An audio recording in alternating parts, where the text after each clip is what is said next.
오늘 요한계시록 5번째 시간입니다. 17장 1절부터 14절입니다. 17장 1절부터 14절입니다.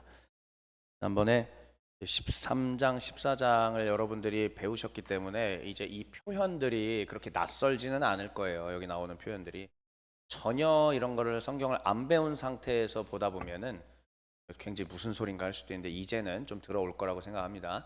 한 절씩 교독하고 강론 시작하겠습니다. 제가 먼저 1절 읽겠습니다. 또 7대접을 가진 7천사 중 하나가 와서 내게 말하여 이르되 이리로 오라. 많은 물 위에 앉은 큰 음녀가 받을 심판을 네게 보이리라.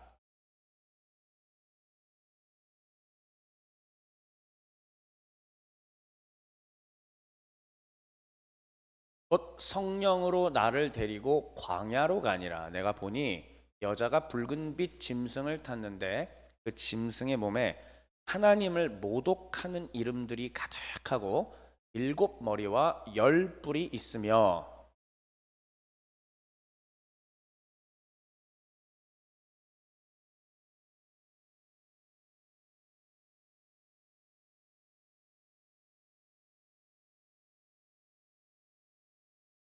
그의 이마에 이름이 기록되었으니 비밀이라, 큰 바벨론이라, 땅의 음녀들과 가증한 것들의 엄이라 하였더라.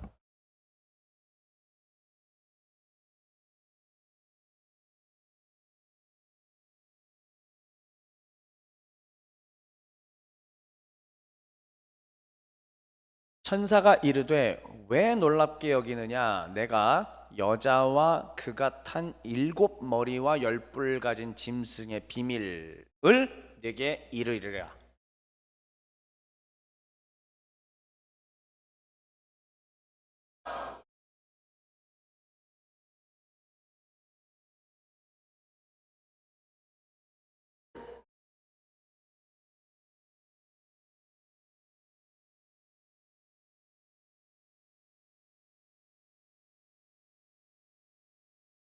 지혜 있는 뜻이 여기 있으니 그 7머리는 여자가 앉은 7산이요.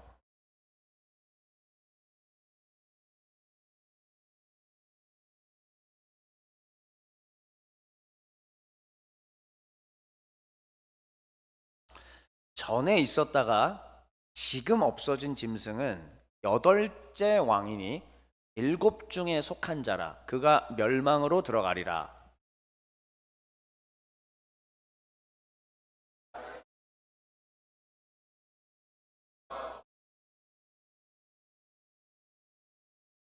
그들이 한 뜻을 가지고 자기의 능력과 권세를 짐승에게 주더라.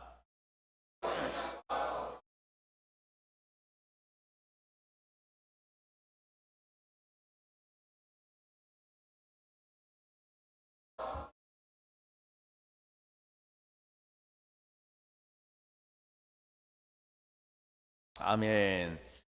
오늘은 5번째 시간이고 성도여 신앙을 지켜주시오라는 제목입니다.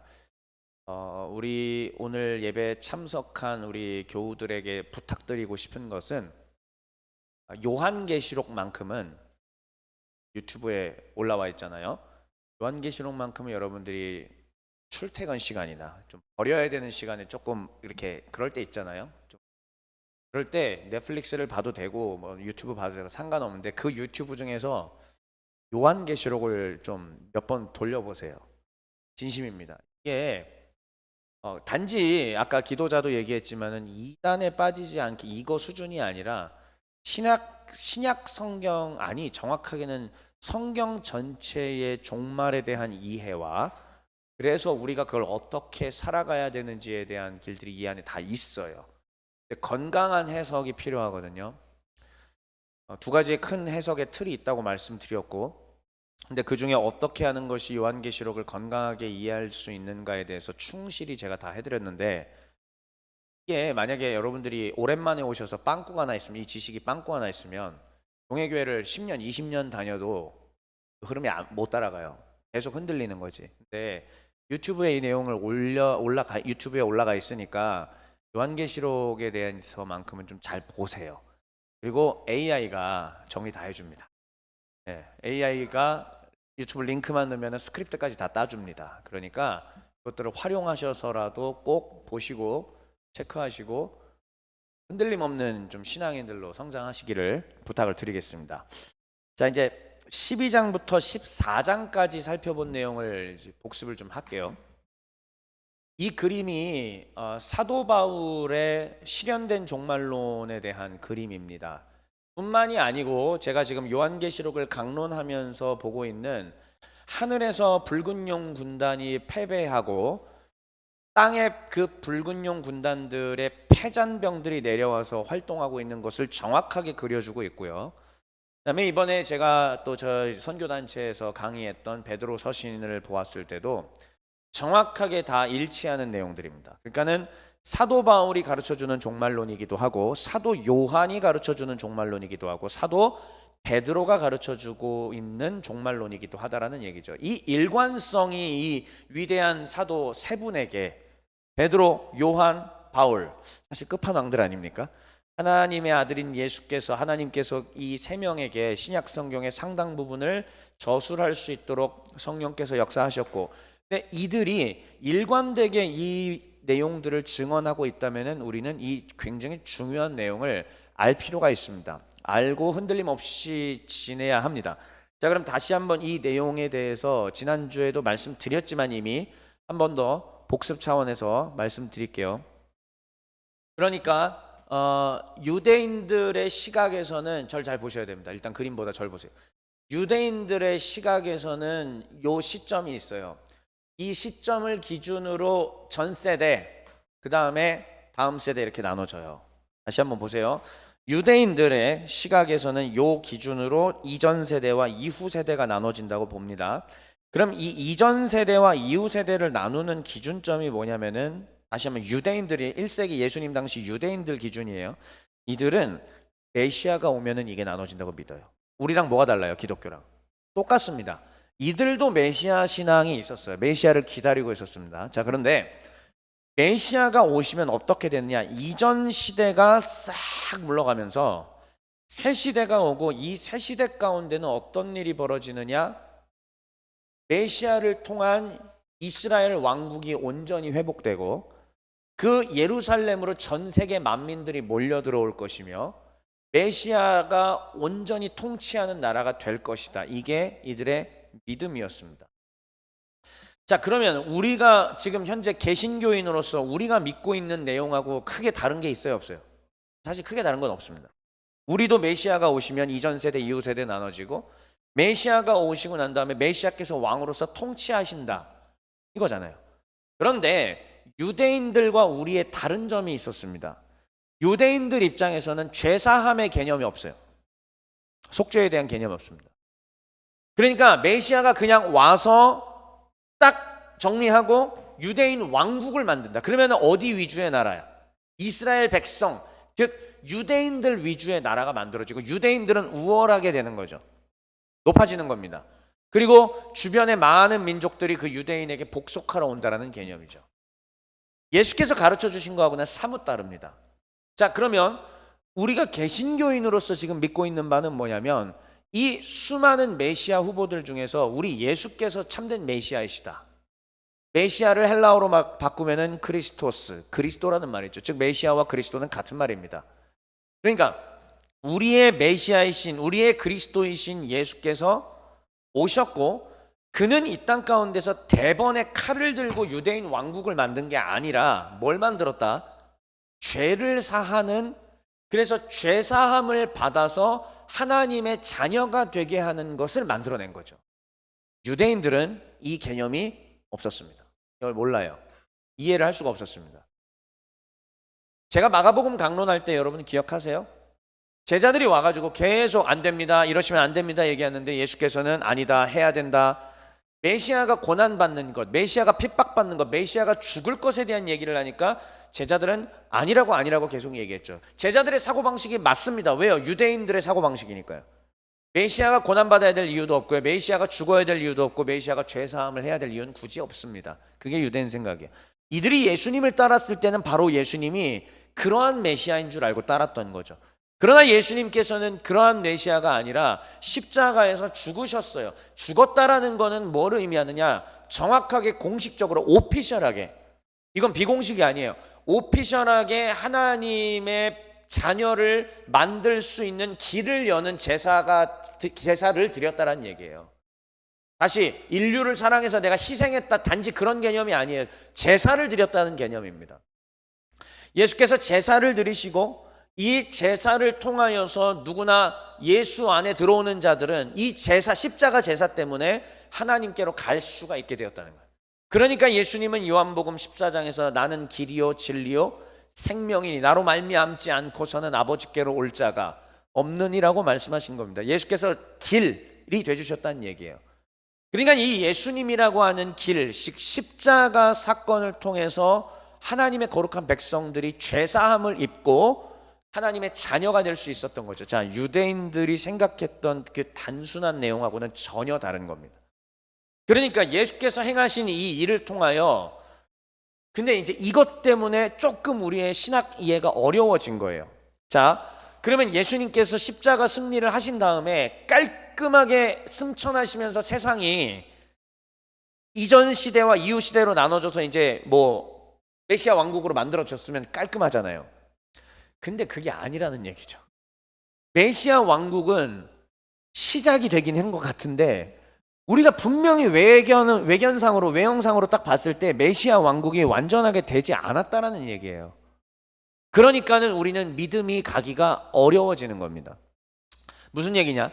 2025년 현재 기준으로 봤을 때 만약에 이 메시아 왕국이 완전히 성취가 되었다면 지금도 우리는 예루살렘 근처에 가서 살 거고 거기에 예수님이 버젓이 살아서 계속 통치하고 계실 겁니다.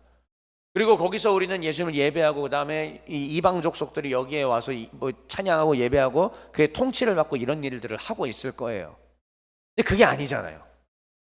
그리스도께서 이미 승리하셨다, 그리스도께서 십자가에서 길을 여셨다라고 얘기했지만 지금 2025년 현재 우리를 둘러보면은 나를 둘러싸고 있는 거 뭐?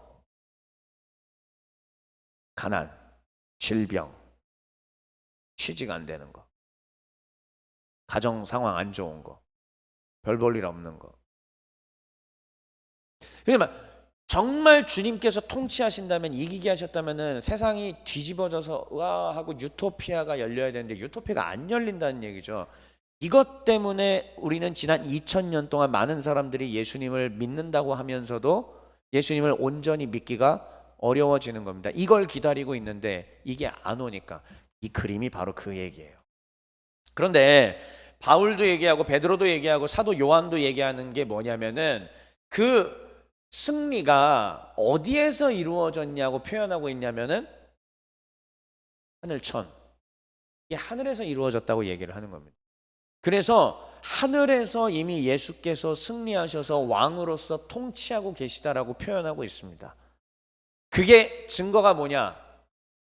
하늘에 오르사 전능하신 하나님 우편에 앉아 계시다가 이 표현입니다. 이게 우리가 사도신경으로 신앙 고백하죠. 하늘에 오르사 전능하신 하나님 보좌 우편에 앉아서 하늘의 왕으로서의 통치를 하신다. 이게 하늘에서 승리하신 것을 묘사하는 거고, 지금도 하늘에서 주님께서 다스리고 계시다라는 걸 얘기하는데, 자, 땅은 어때요 지금? 현실상 아직 미완성입니다. 우리가 지난번에 요한계시록 12장에서 배운 내용이 이 내용이에요. 예수께서 십자가 사건을 통해서 붉은 용을 하늘에서 이겼지만 그 하늘의 승리가 아래로 내려오지 않았다라는 얘기예요. 오히려 아래로 내려온 건 누구다? 붉은 용의 패잔병들만 내려왔습니다. 이 패잔병들이 끊임없이 주의 백성들을 괴롭힌다라는 것이 12장의 구도였어요. 그러나 궁극적으로는 이 땅에서의 싸움도 정해져 있다. 최종적으로는 이 붉은 용의 패잔병들이 어떻게 될 것이다? 질 것이다.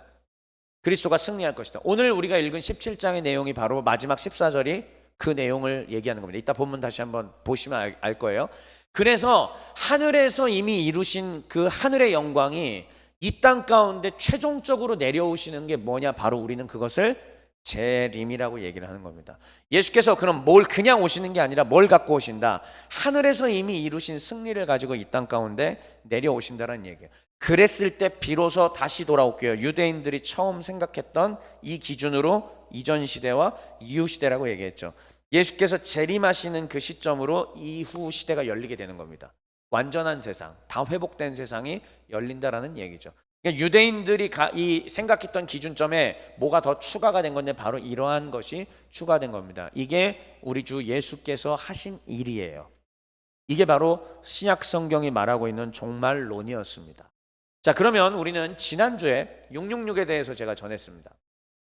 666에 대해서 13장과 14장 5절까지 제가 얘기를 했는데 분명하게 기억하자고 얘기했습니다. 여기에서 나오는 것은 1세기 로마 제국 당시로 일단 1차적으로 읽어내야 된다라고 얘기를 했고 666이라고 하는 것은 게마트리아라고 제가 누차 얘기를 드렸습니다. 숫자로서 표현하는 것.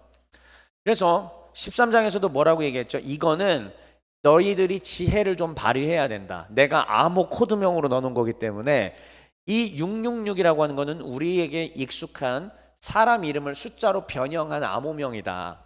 머리를 조금만 써봐라. 666에 해당하는 게 누구일지. 그랬을 때 여러분 지난주에 말씀드렸다시피 누구였죠? 답이? 네로였습니다. 이게 네론 케사르라고 하는 말이었죠. 네론 케사르를 숫자로 환산하다 보면은 666이 정확하게 나온다는 것을 확인할 수 있었습니다. 그러니까 1차적으로 이 첫째 짐승에 해당한 짐승이 이제 10뿔 가진 짐승과 2뿔 가진 짐승 둘 나왔었죠. 첫째 짐승에 해당하는 것은 바로 네로 황제였고 짐승의 표를 받는다는 것은 자기 스스로 로마 체제를 동의하고 따라간다라는 얘기. 황제 숭배를 하고 악한 문화를 받아들이겠다라고 하는 거였죠.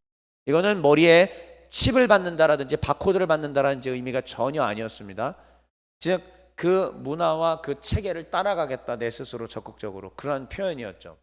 그래서 이걸 21세기 현대사회에서는 어떻게 얘기했느냐, 바로 네로 황제는 곧 악한 체제를 얘기하는 것이고요. 이 첫째 짐승에 해당하는 것이 바로 오늘날의 정치인들이 될 수 있고 그 정치적인 흐름이 될 수도 있습니다. 그게 곧 첫째 짐승이라고 얘기했고, 둘째 짐승의 역할은 뭐였죠? 2뿔 가진 짐승은 그 첫째 짐승을 신적 존재로 만들어서 사람들이 열광하게 만든다고 했죠. 그래서 저는 지난주에 선언하였습니다. 오늘날 한국에 일어나고 있는 이 정치병 2012년 이후로 시작됐던 것 같이 제가 기억하는, 벌써 한 10몇 년 됐네요. 지금 10여 년 동안 지금 정치 광풍이 불고 있는데 이것은 저는 둘째 짐승이 종교의 이름으로 기독교에도 침투했고요. 다른 종교에도 침투했고 사람들의 마음 가운데 침투해서 아주 그것들을 첫째 짐승을 숭배하게 만드는 것으로 가고 있는데 안타깝게도 개신교 지도자들마저도 이거를 분별하지 못하고 있다. 그래서 저는 그 정체가 드러날 거라고 선언하였습니다.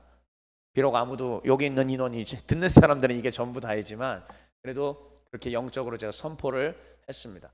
악의 체제를 스스로 동의하고 따라간다. 정치 이념이 하나님보다 더 위에 있고 자본주의가 하나님보다 위에 있고 공산주의가 하나님보다 위에 있고 이런 이즘, 이념, 이데올로기 이런 것들을 하나님보다 더 위에 두고 따라가고 있는 것들이 문제였다라는 것을, 그리고 그게 둘째 짐승이 하는 일이었다까지 제가 말씀을 드렸습니다. 자, 그래서 이제 우리는 이 순서대로 지금까지 진행을 해왔고요. 이제 마지막 바로 전입니다. 성도여 신앙을 지켜주시오. 그리고 다음 시간에는 주님의 재림에 대한 19장이라고 제가 써놨는데 뭐 20장 이후를 할 수도 있고요. 그거는 좀 지켜보도록 하겠습니다. 자, 그러면 여기까지가 복습이었고 오늘은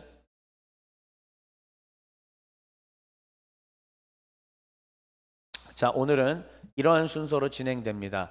지금까지 살펴본 6장과 16장, 6장부터 16장은 무슨 이야기였나? 걱정하지 마십시오. 딱 그림 하나만 준비해 왔으니까 막 긴 거 안 해요. 6장부터 16장은 뭐에 대한 스토리였는지를 하나 보고요. 다음에 17장부터는 이제 본격적인 종말의 끝자락인 재림으로 이어진다라고 제가 말씀드렸죠. 재림의 과정에 대한 이야기도 아주 짤막하게 간단하게 얘기하고 오늘 본문을 집중적으로 보도록 하겠습니다. 자, 이겁니다. 결국은 6장부터 16장, 아까 찬양 시간에도 얘기했지만은 4장과 5장은 하늘의 예배였습니다. 하늘의 예배가 어떻게 가능해졌느냐? 주 예수 그리스도의 십자가 사건 때문에 가능해졌다. 결국 모든 초점은 예수님의 초림과 십자가 사건에 가 있습니다. 십자가 사건은 하나님께로 올 수 있는 길을 열어주었습니다.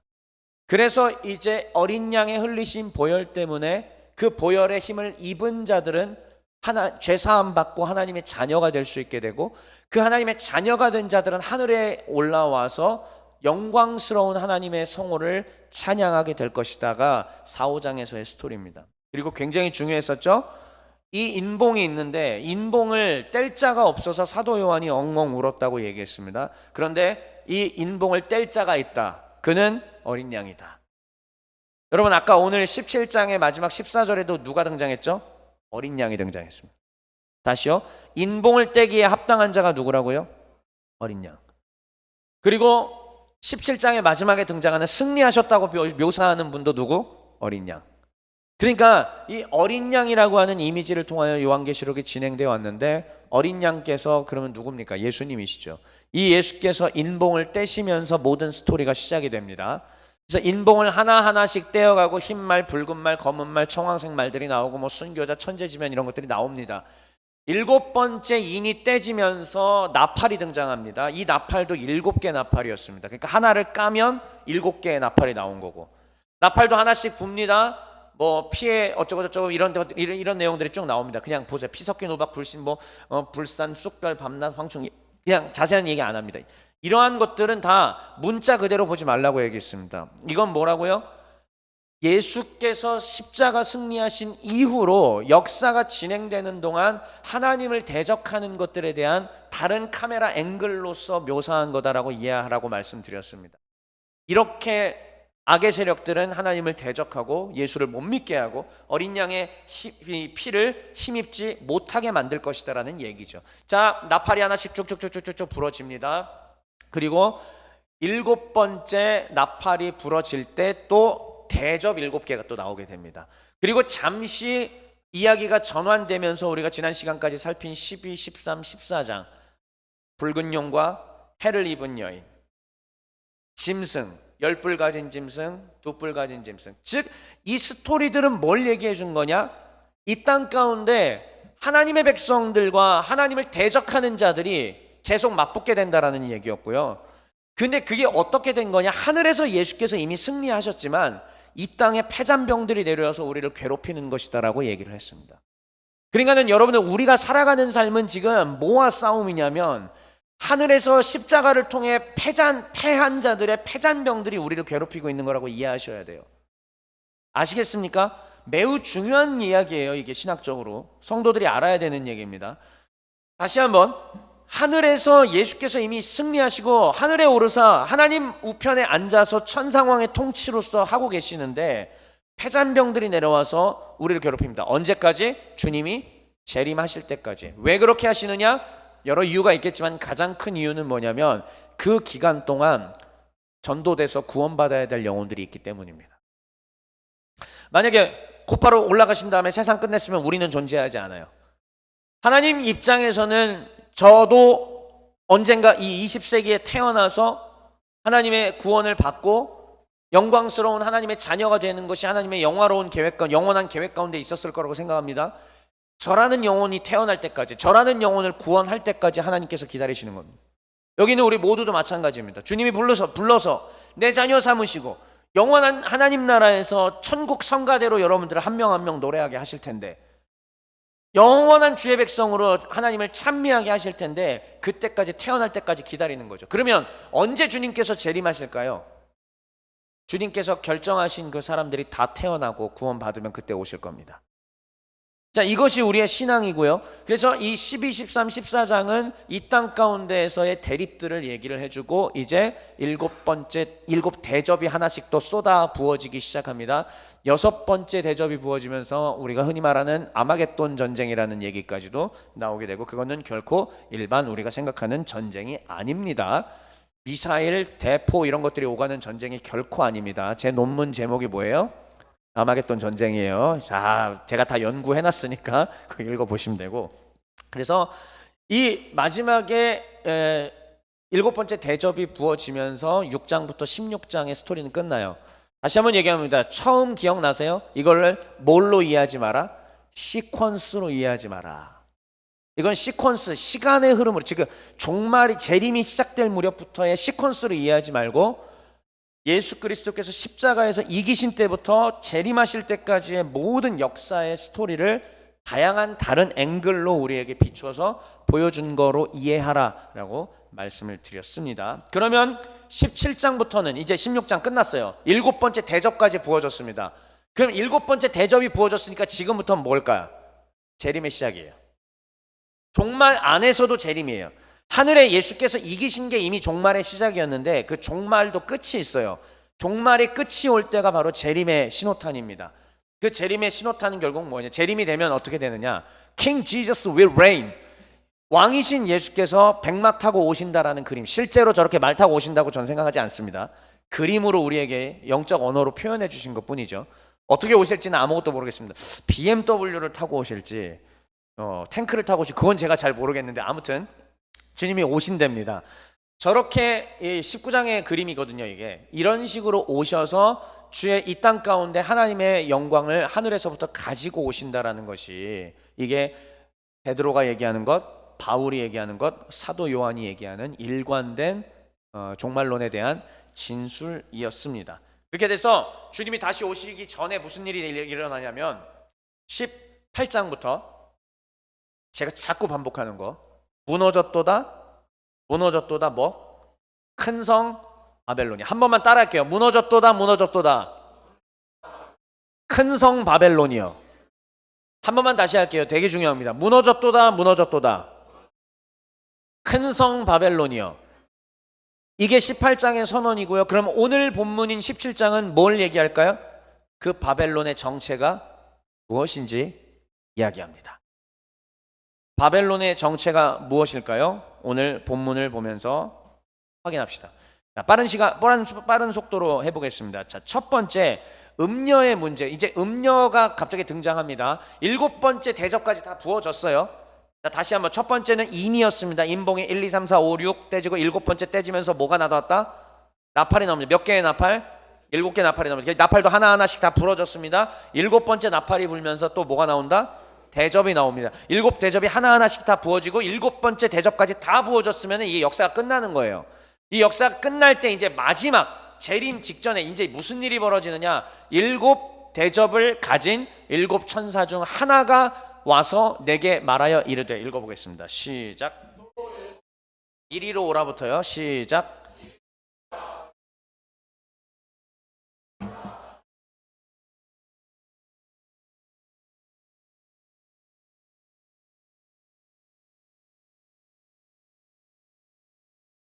오른쪽에 있는 요약들만 보시면서 쭉쭉 보시죠. 자, 첫째, 일단은 이 천사가 얘기를 합니다. 많은 물 위에 있는 큰 음녀가 받을 심판을 보여주겠다. 이 음녀가 등장하고요. 근데 이 음녀의 특징은 뭐냐면 유혹입니다. 유혹. 자, 이것을 문자적으로 지금 저는 남자고 여기도 남자 성도, 여자 성도가 있는데 여자 성도는 이게 왜 하필이면 여자로 얘기해? 이런 걸로 이해하지 마시고 이 교회를 유혹하는 세력으로 이해하시면 됩니다. 이걸 이렇게 비유한 것 뿐이에요. 자, 다시. 그래서 음녀가 주로 하는 역할은 뭐다? 음행이고 음행으로 유혹하는 겁니다. 유혹하는 거예요. 하나님의 교회가 주의 뜻대로 못하도록 유혹합니다. 자, 유혹 당한 자들은 누구인가? 어떻게 나와 있죠? 앞에 오른쪽에 땅의 임금들 그리고 땅의 거주자입니다. 이 땅에 있는 자들이 이 음녀에게 유혹을 받아서 지금 음행을 저지르고 있고 음행의 포도주에 취하여 있다. 쉽게 얘기하면은 이 세력들이 내려와서 유혹해서 눈과 귀를 가리고 이거를 우리 식으로 한자식으로 좀 표현하자면 혹세무민하다. 감언이설로 속이고 혹세무민하다라고 좀 어려운 말이지만 표현해 볼게요. 사람들의 눈과 귀를 다 가려요. 생각을 이상하게 만들어서 하나님을 못 보게 만드는 거죠. 어린 양을 못 보게 만든다라는 이야기입니다. 음녀가 등장했습니다. 자, 그러면 두 번째 읽어보겠습니다.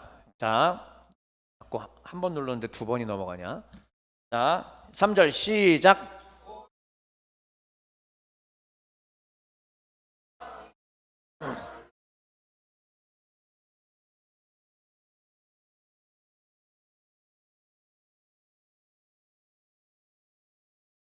이 음녀가 묘사가 되고 있는데 음녀는 지금 여자로 이제 표현되고 그냥 음녀로 제가 얘기할게요. 이 음녀가 붉은 빛의 짐승을 탔대요.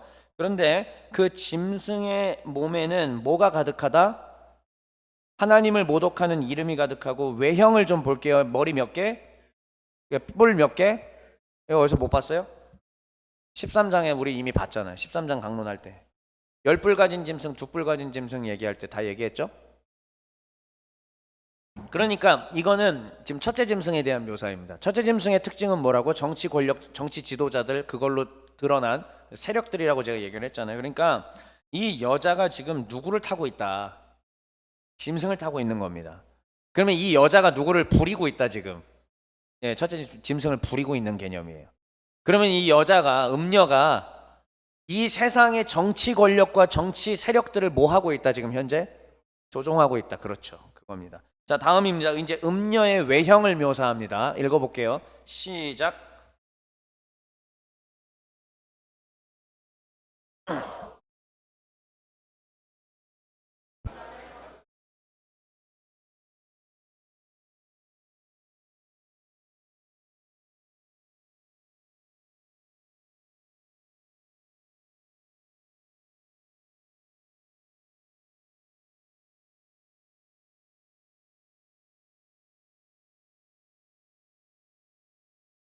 음녀의 특징입니다. 일단 외형 옷 볼게요. 오른쪽 보시면서 하면 됩니다. 아, 옷 색깔 화려하네요. 자줏빛 옷이고요.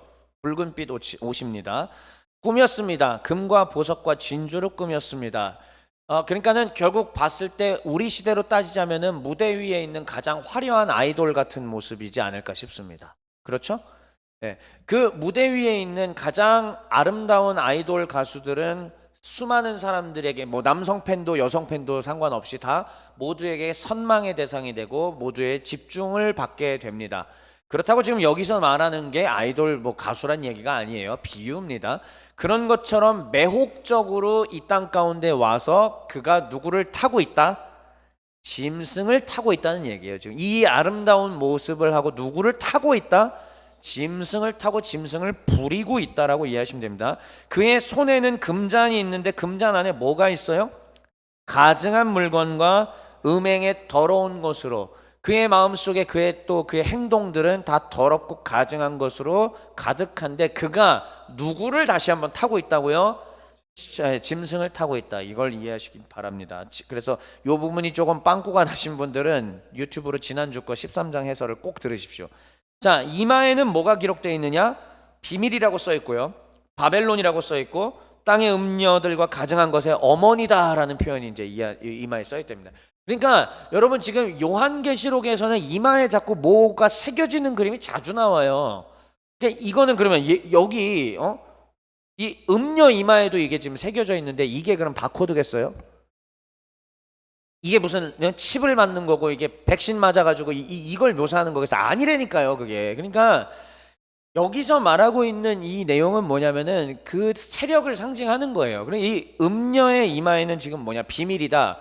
비밀스럽게 해서 미혹하는 세력입니다. 큰 바벨론이다. 정체가 드러났네요. 이 음녀가 곧 누구다? 바벨론이. 다시 한 번만요. 이거 되게 중요해요. 이 음녀가 곧 누구다? 바벨론이라고 얘기하고 있습니다. 그리고 땅의 음녀와 가증한 것들의 엄마다라고 여기까지 얘기합니다. 그러니까 모든 악의 근원이에요.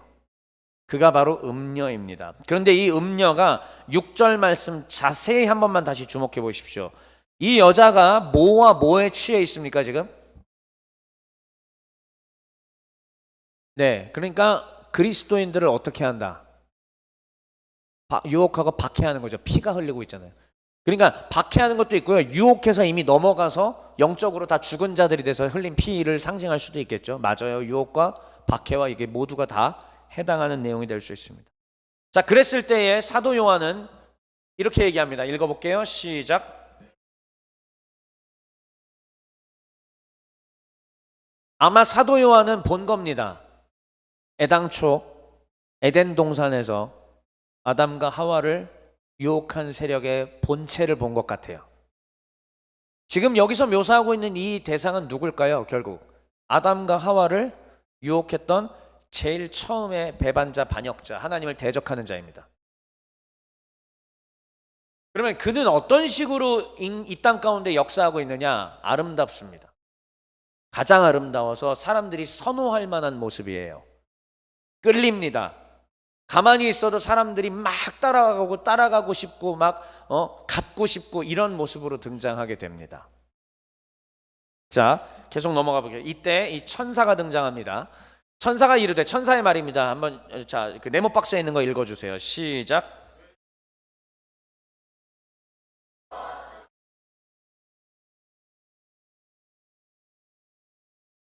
네, 이제 그 여자가 누구인지, 그리고 그 여자가 타고 있는 짐승의 정체가 무엇인지 다 공개하겠다.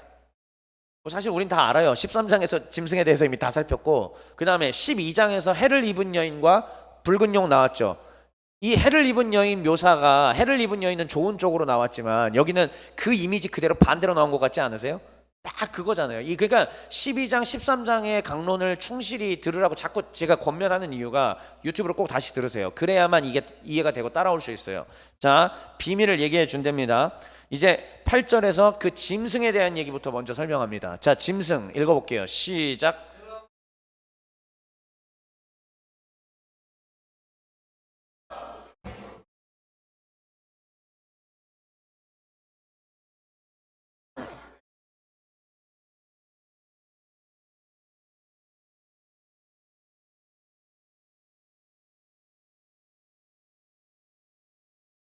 자, 이 세력이 하나님을 따라하네요. 보세요. 전에는 있다가 지금은 없으나 장차 무적행으로부터 올라와서 멸망으로 들어갈 자다. 자, 다시. 이전에는 있었다가 지금은 없으나 장차 나올 짐승. 요거 누구랑 비슷합니까? 누구 묘사하는 표현이랑 비슷하죠? 예수님이잖아요. 전에도 근데 예수님은 이거랑 비슷하지만 전혀 달라요. 전에도 계셨고 이제도 계시며 장차 오실 만왕의 왕 만주의 주 어린 양 예수 그리스도예요.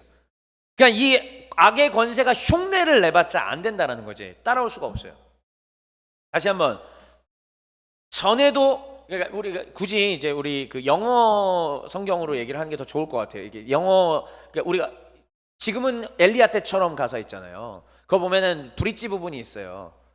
어제도 계셨고 오늘도 계시며 이제 곧 오실, 이런 부분이 브릿지로 붙어요. 그럼 보면은 영어로 이렇게 돼. Who was, 되게 단순해.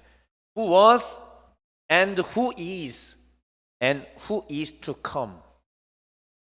Who was, 있었던 분. Who is, 지금 있는 분. Who is to come, 미래에 대한 얘기죠. 다시 오실 분. 이렇게 돼요. 그런데 이 악의 권세는, 이 짐승은 어떤 자인가? 전에는 있었어요. Who was. 근데 지금은 없어요. 없어요. 근데 갑자기 뿅 하고 나타난대요, 다시. 예수님을 따라하는 것 같지만은 예수님에게 뭔가 한 끗 차이로 못 미치는 이상한 모양. 그런데 그가 없어졌다가 뿅 하고 나타나는 것을 보고 생명책에 기록되지 못한 자들, 즉 이 땅에 살아가고 하나님의 택함을 못 입은 자들은 이걸 보고 뿅 가서 어떻게 한다? 놀랍게 여기더라. 놀랍게 여겼다라는 것 자체가 지금 벌써 뭐 당한 거예요? 미혹당한 겁니다. 다시요. 그러면 처음 음녀의 역할, 음녀는 뭐 입었다고요? 자주색 옷과 붉은 옷과 금과 은과 보석입니다. 사람들이 선호할 만한 모든 걸 다 갖추고 있는 매혹적인 존재인데, 그 매혹적인 존재인 이 음녀가 이 땅 가운데 내려왔는데 어디서 내려왔다? 하늘에서 패배하고 내려온 거예요. 패배하고 내려와서 이 땅에 있는 백성들을 미혹합니다. 하나님의 백성들이 되지 못하게 만듭니다. 그러나 그 중에서도 하나님의 택하심을 입은 자들은 피를 흘리되 끝까지 피 흘리며 싸워서 끝까지 주의 백성으로 살아가게 되고, 그러나 생명책에 기록되지 못한 자들은 어떻게 된다? 구별되어, 구분되어 이들은 미혹되어 이 세력을, 음녀와 짐승을 우와 하고 미혹되면서 따라가게 되더라는 얘기입니다. 자, 그럼 이제 제일 어려운 부분이 드디어 나옵니다. 일곱 머리 부분이 나오는데, 자, 9절부터 11절까지 한번 읽어보겠습니다. 제가 여러분들이 읽어주시면 충실히 설명해 드리겠습니다. 시작.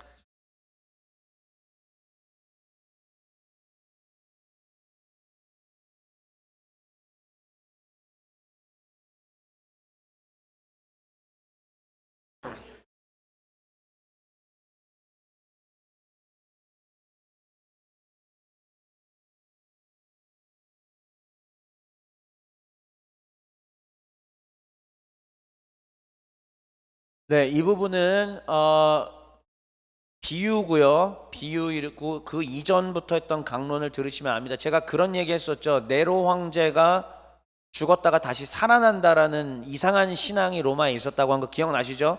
예, 그것과 연장선입니다, 지금. 다시 한번 1차적으로는 이거는 로마 제국과 관련된 거예요. 영적인 의미를 먼저 찾으면 안 됩니다. 1차적으로는 지금 로마 제국에게 대하여 쓴 이야기이기 때문에 자, 9절 말씀 첫 번째 보면은 지혜 있는 뜻이 여기 있으니 이 표현이 있는데 이거 13장에서 666 얘기할 때랑 똑같은 표현, 거의 비슷한 표현이에요.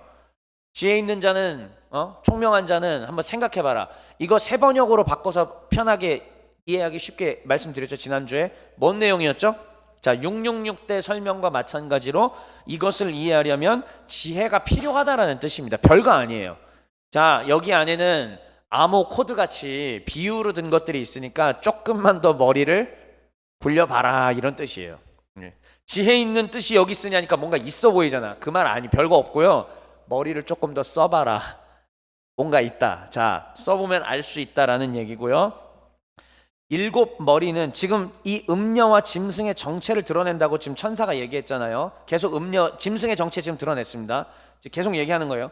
7 머리는 여자가 앉은 7산이라고 얘기하는데 여러분 7산의 도시라고 얘기하면 지금 우리 한국인들은 아무도 몰라요. 이게 무슨 말인지. 그러나 1세기 당시 때 이 문화권에서 살아갔던 사람들은 7산이라고 말이 나오면 바로 이게 뭔지 알아요. 뭘까?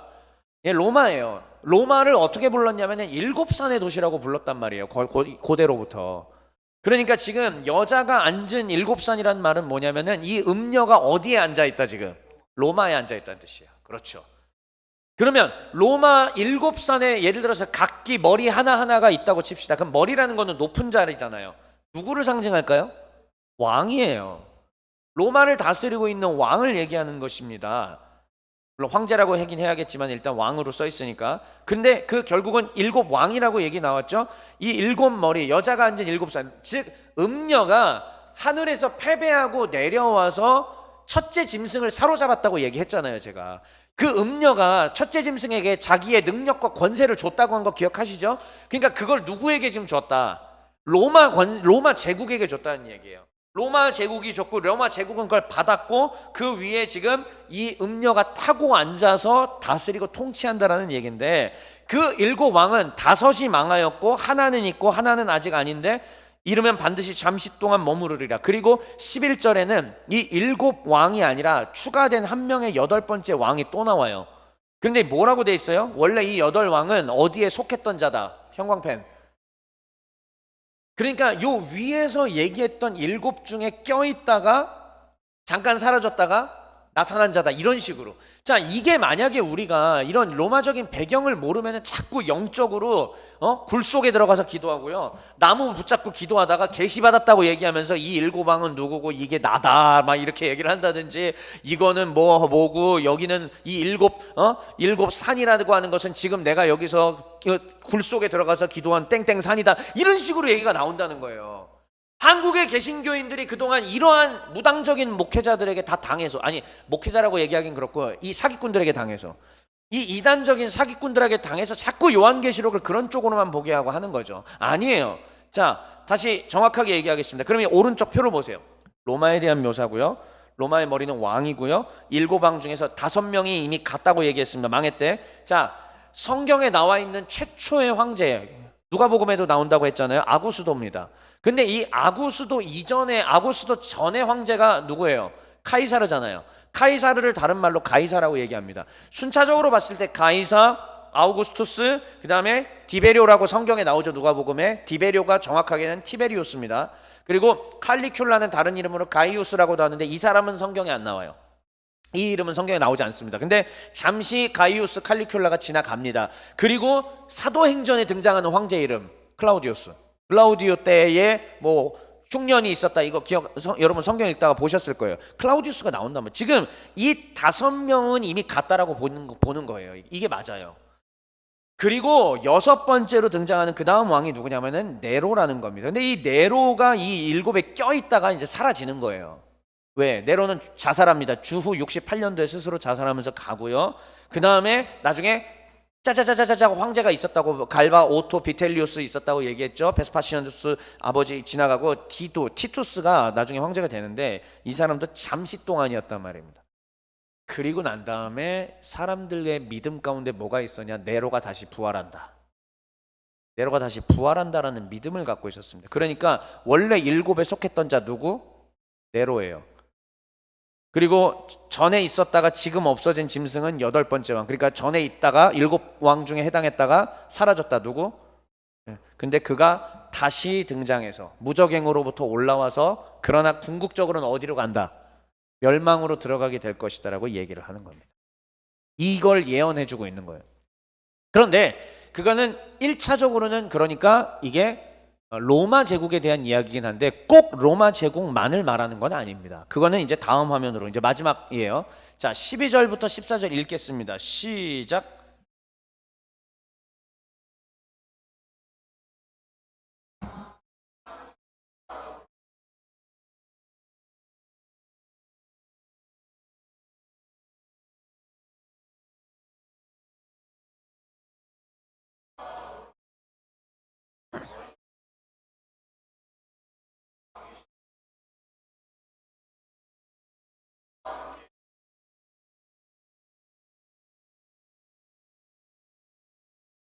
네, 이제 다시 한번 하늘로부터 폐잔병, 붉은 용의 폐잔병이 내려왔으니 그는 음녀입니다. 그 음녀가 또아리를 틀고 탄 짐승은 누구냐면은 로마 제국입니다. 그리고 그 로마 제국 옆에서 두 뿔 가진, 지난주에 얘기해 두 뿔 가진 짐승이 계속 종교 지도자로서 로마를 황제처럼, 로마 황제를 신으로 숭배하게 만들고 하나님을 떠나게 하는 것들이 있고, 많은 사람들이 로마의 제도와 질서와 악한 것들을 따라가게 만듭니다. 계속되죠. 그리고 로마 안에는 속주가 있다고 얘기했었어요. 로마 속주마다 속주를 다스리는 총독들이 있습니다. 물론 꽤 숫자가 되지만, 근데 이거를 비유적으로 지금 사도 요한은 어떻게 하고 있느냐?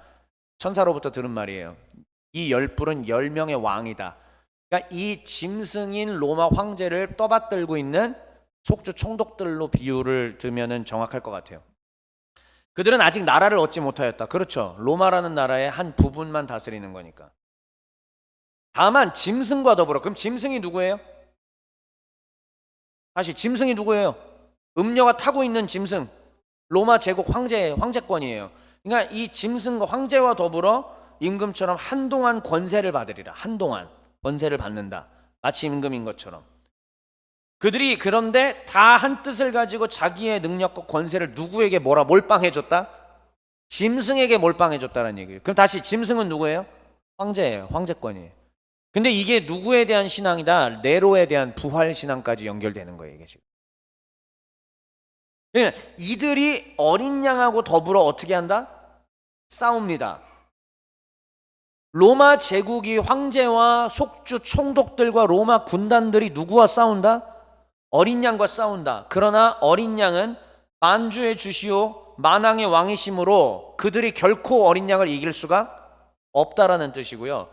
근데 더 나아갑니다. 두 번째 승리가 있어요. 어린 양의 승리 플러스 그와 함께 있던 자들.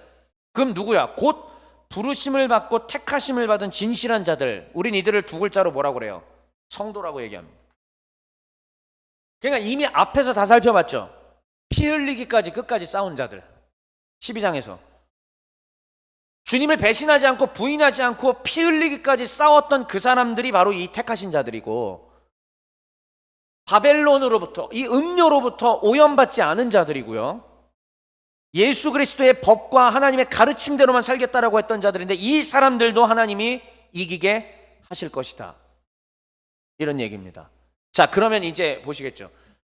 1세기의 로마 제국으로 대변되는 건 맞습니다만 로마 제국만을 말하는 게 결코 아니죠. 로마로 비유되는 하나님을 대적하는 이 땅의 모든 제국의 권세들을 다 얘기하는 겁니다.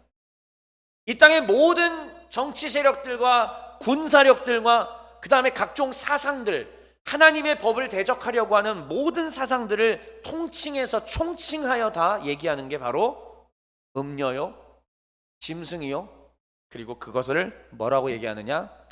따라하겠습니다. 바벨론. 다시 한번요. 바벨론. 이게 바벨론이에요.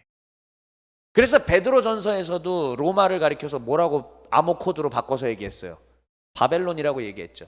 그러니까 이거는 로마만 말하는 게 아니에요. 하나님을 대적하는 모든 세력을 다 바벨론이라고 얘기를 하는 겁니다.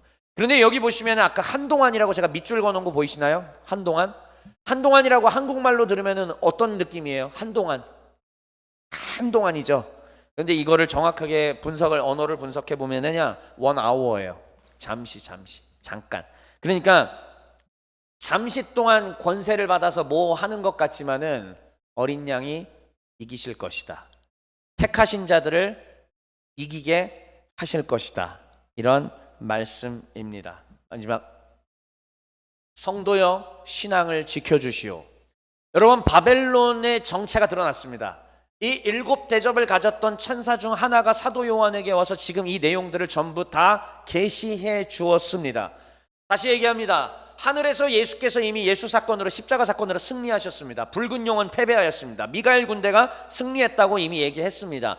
패잔병들이 이 땅 가운데 내려왔습니다. 그 패잔병은 어떤 모습으로 내려왔다고요? 아주 아름다운 자줏빛 옷과 붉은 금은 보화 보석으로 꾸민 매혹적이고 정말 유혹적인 모습으로, 음녀의 모습으로 이 땅 가운데 내려왔다는 겁니다. 그 음녀가 가르쳐주는 말대로만 하면은 너무 행복하고 모든 게 잘 될 것 같아요. 그러나 하나님의 법으로부터는 멀어지게 됩니다. 그 아름답고 홀리는 말로 유혹하는, 미혹해하는 비밀이요 큰 바벨론이요, 이 모든 악의 세력들의 어미요라고 불리는 이 자가 첫째 짐승을 타고 있습니다. 모든 정치 세력들과 국가 세력들, 군대와 이데올로기와 이런 것들입니다. 이것을 타고 하나님을 대적하게 만들었습니다. 자, 이 모든 게 다 바벨론인 거예요. 그리고 이 바벨론이 곧 뭐냐? 에덴 동산에서 아담과 하와를 미혹하게 했던 본체입니다. 바벨론의 힘은 꽤 강력합니다, 여러분. 바벨론의 정체는 곧 읽어볼게요. 하나님 없이도. 시작. 제가 지난주에도 얘기했죠. 우리가 축사 사역을 할 수 있어요. 축귀 사역 할 수 있고 귀신 내어 쫓을 수 있습니다. 물론 하나님은 저에게 그쪽 은사는 안 주셔서 축사 사역에 어렸을 때 20대 초반에 잠깐 참여도 해보고, 저는 주로 악기 연주로 이제 귀신 쫓는데 뭐 그런 거 사역도 참여해보고는 했지만, 그러나 그쪽이 제 은사는 아니고 그쪽이 제 주된 사역이 아니더라고요. 하나님은, 저는 그런 거 하고 싶었습니다. 안수해서 넘어가게 하고 뭐 귀신 쫓고 이런 거 저는 너무너무 하고 싶었고, 그 은사를 달라고 하나님 앞에 기도했지만 하나님 저는 그쪽으로 열어주시지 않았습니다. 그런데 세월이 흘러가고 성경의 전문가가 되어가면서 더 큰 것들을 알게 되었습니다. 결국 뭐냐? 하나님 없이도 살 수 있다는 문명 전체, 이거랑 한 영혼에게 들어가서 귀신이 역사하는 거랑 뭐가 더 셀 것 같아요, 여러분? 문화권 전체를 집어삼키고 있는 악의 권세들이 훨씬 강력합니다. 그 악한 권세들과 싸워 이기는 게 제 역할이라고 생각합니다. 저는 뭐라 그럴까, 최전선에서 싸우는 그런 그 최전선의 선봉장군이라기보다 뒤에서 보급과 전체적인 것들을 조율하고 하는 총사령관의 역할이 저에게 더 맞다고 하나님이 말씀해 주시는 듯 합니다. 그러기 위해서는 가장 중요한 것은 성경에 대한 교육이고, 여러분 우리 같은 가족 아닙니까? 한 명 한 명의 성도들이 이 말씀으로 살아 있어야 되고, 그래서 이게 한동안의 세월이 더 가야 합니다. 그렇게 해서 정말 말씀에 정통한 자들이, 성도들이 계속 깨어나서 주의 종의 정신으로 가지고 주의 종이 되어 살아나는 사람들이 더 많아져서 이렇게 해낼 때 이 문명권과 싸울 수 있다라는 얘기죠. 결코 만만한 작업이 아닙니다. 그러나 이 바벨론의 정체는 바로 이런 거였고, 바벨론의 전략도 너무 무시무시합니다. 정치와 경제와 문화와 종교에 뿌리내려 조종하게 합니다. 솔직하게 얘기할게요. 한국 개신교회가 어느 순간부터 타락했다 얘기 나온 거 벌써 이미 2000년 초반이었습니다. 제가 느끼고 기억하기로는 1995년 이후로 끝났습니다. 1995년 이후로. 근데 나중에, 저는 어릴 때부터 그렇게 생각했는데 나중에 통계 자료를 보니까 실제로 95년에서 97년 이후로부터 꺾이기 시작을 했더라고요. 제가 느꼈던 게 정확했더라고요. 자, 그러면 1995년 이후부터 한국 개신교가 왜 꺾였느냐? 돈이 너무 많아졌습니다. 한국 개신교회 안에 매혹적이고 자줏빛 옷과 붉은 옷과 금과 은과 보석이 가득한 모습으로 우리나라 개신교회가 변모해 가기 시작했다는 것입니다. 더 이상 가난해서 하나님 앞에 살려달라고 하는 게 아니고 내가 가지고 있는 집이 재산이 더 오르게 해 주시옵소서. 내가 가진 것으로 사업해서 더 많은 돈을 얻고 그래서 주께 영광 돌리게 하여 주시옵소서. 다들 대학을 나오다 보니까 이제는 대학 나온 부모들이 내 자식이 내가 나온 대학보다 더 좋은 데 가고 명문대 가고 미국 유학하게 하시고 미국 유학을 해야 되니까 이런 돈이 필요하고 이렇게 되게 하여 주시옵소서로 기도가 바뀌기 시작하더라고요. 어떻게 하면 하나님의 나라와 영광을 위하여 내 자식을 드릴까가 아니라 가장 잘나고 똑똑한 아들을 그럼 주의 나라와 영광을 위해서 선교사로 드리겠습니다라고 얘기하는 사람은 아무도 없고 가장 못나고 무지랭이 같은 인간들만 다 신학교 보내고 잘나고 똑똑한 사람들은 그렇게 안 하겠습니다. 절대로 그럴 수 없습니다. 주여 이 아파트가 갑자기 3배 4배 금액이 뛰게 하여 주시옵소서. 어느 순간부터 기도가 다 이런 식으로 바뀌더라는 얘기지. 그리고 그의 영향을 받은 자녀들 똑같아 버리는 거예요. 정치와 경제와 문화와 종교 가운데 뿌리내려 조종하고 있는데 의 음녀가 바벨론의 세력이 그러면 어디에 가장 크게 뿌리내려 있을 것 같으세요? 저는 확신합니다. 대한민국 개신교회에 가장 뿌리내려 있습니다. 지난주에 선언했던 게 바로 그거예요. 둘째 짐승이 그런 식으로 우리를 미혹하게 하고 있는데 우린 왜 아무도 눈치를 채지 못하느냐, 이 말이었거든요. 오늘도 동일하게 얘기합니다. 이 미혹하게 하는 것으로부터 여기 있는 우리만이라도 깨어나기 시작한다면 희망은 아직 있다라고 저는 믿습니다.